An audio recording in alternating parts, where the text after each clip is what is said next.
আসসালামু আলাইকুম এভরিওয়ান। আশা করি আপনারা সকলে ভালো আছেন। আলহামদুলিল্লাহ আমিও খুব ভালো আছি। তো আপনারা অবশ্যই ভাবছেন মনে মনে যে আমি একটা বাটি হাতে নিয়ে কেন আপনাদের সামনে এসেছি আজকে। তো আপনাদেরকে এই বাটির সম্বন্ধে কিছু কথা বলবো যেগুলো শুনলে আপনারা অবাক হয়ে যাবেন যে এই যুগে এসে আমি এই বাটি কীভাবে আমার কাছে আসলো, কোথা থেকে আসলো, আর এই বাটির রহস্যটা কী। আসলে এই বাটি দেখতে যতটা সুন্দর আর এর রহস্যটা এবং উপকারিতা জানলেও আপনারা অনেক অবাক হয়ে যাবেন। তাই আপনাদের মাঝে শেয়ার করতে এসেছি আমি। এই বাটিটা আজ থেকে 200 বছর অথবা তারও অধিক হতে পারে, 1.5 থেকে 200 বছর বা তারও অধিক হতে পারে পুরনো এই বাটিটা। এই বাটিটা আসলে সৌদি, ইয়েমেন, সিরিয়া এইসব থেকে আর কি আনা হয়েছিল।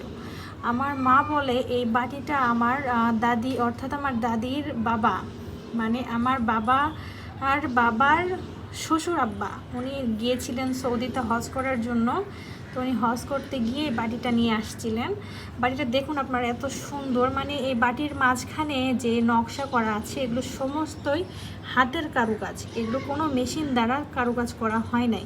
এই গর্তগুলো যেগুলো খোদাই করা দেখতেছেন এর মধ্যে অনেক সুন্দর আমল করার আর কি হচ্ছে সূরা ইয়াসিন, তারপর হচ্ছে সূরা ফালাক, সূরা নাস, তারপর হচ্ছে সূরা ফাতিহা, তারপর হচ্ছে আয়াতুল কুরসি, এসব দিয়ে খোদাই করা আছে।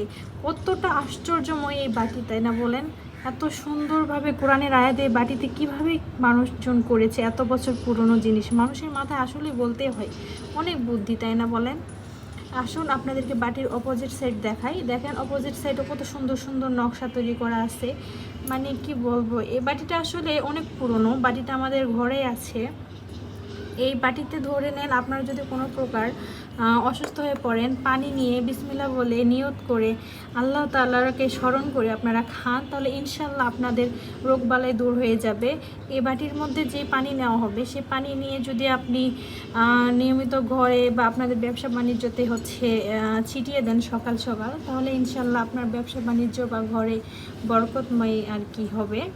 তো এই বাটিটা অনেক অনেক অনেক গুণবলী আছে। এই গুণবলী তো থাকবে অবশ্যই, কেননা আল্লাহ তাআলার এতগুলো আয়াতসমূহ এই বাটির মধ্যে লেখা আছে। আর 1.5 থেকে 200 বছর অথবা তারও অধিক হতে পারে এই পুরনো বাটি। এখন একটা স্মৃতিস্বরূপ আর কি এই বাটিটা।